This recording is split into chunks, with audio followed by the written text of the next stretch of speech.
It turns out that D.Xebec actually fought Imusama, as revealed in the latest manga chapter. We're finally getting a much deeper look into Zebek's character, as the entire chapter centers around him. One of the first things emphasized about D.Xebec is his ability to control haki to an extraordinary degree, much like what we saw back in chapter 966, where Roger and Whitebeard clashed using advanced conqueror's haki. Similarly, in this chapter, we saw Zebek unleashing that same overwhelming haki when he was attacked by a young Loki. What's striking is how Cedric and Loki seem to mirror each other. It's like they're cut from the same cloth, raw, wild, and completely indifferent to their surroundings. Proof of this can be seen in how Cedric reacted to Loki's attack.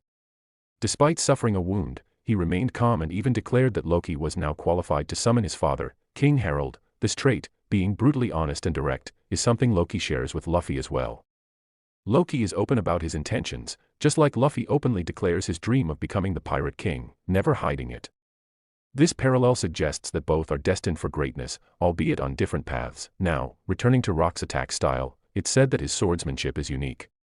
Unlike traditional swordsmen who rely on slashes or cuts, Zebek's strikes are powered by impact.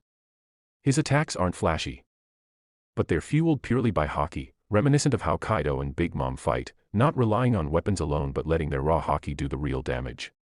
The message here is clear: the strength of your haki surpasses the strength of any weapon. That's how Zebek and others in his league approach combat. Another important scene in the chapter shows Cedric infiltrating the royal family's inner circle. According to the chapter, Cedric already knew at that moment that he couldn't defeat Imu, so he retreated while vowing to return one day. When Zebek finally faces Imusama, Imu stands tall, fearless, and unnervingly calm, despite Cedric's monstrous power. This is the most shocking part. The chapter describes Zebek as on a level nearly equal to Imu, suggesting he's an actual rival to the one who sits atop the world. And then it circles back to a deeper mystery. During the God Valley incident, it's possible that Zebek aimed to overthrow Imu. The biggest takeaway is this: if Joy Boy's haki from 800 years ago was enough to terrify even Imu, then Luffy will eventually need to reach that same godlike haki level to stand a chance. In the final war, Luffy must ascend to that power, a Joy Boy reborn, capable of surpassing the might of Rock's D.Xebec and standing toe-to-toe with Imu. We've actually seen a similar situation back in chapter 908. Imu already had attendants then, and one of them approached them, possibly the same person we're seeing now. If you look at what Kuya, likely referring to the attendant, is wearing, it's possible that Imu is dressed in something similar now. The only obvious difference is that Imu wears a crown. Next up is the meeting of Harald and Sabin inside the theater. And yes, this is where I was more impressed by Harald.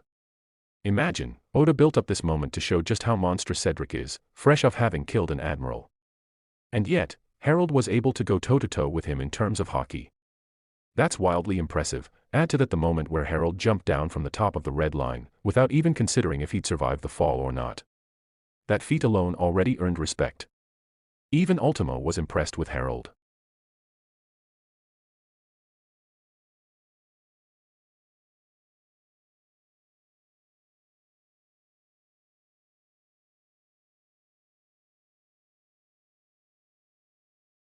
Actually, Oda gave us a clue that Harald's durability is not just for show.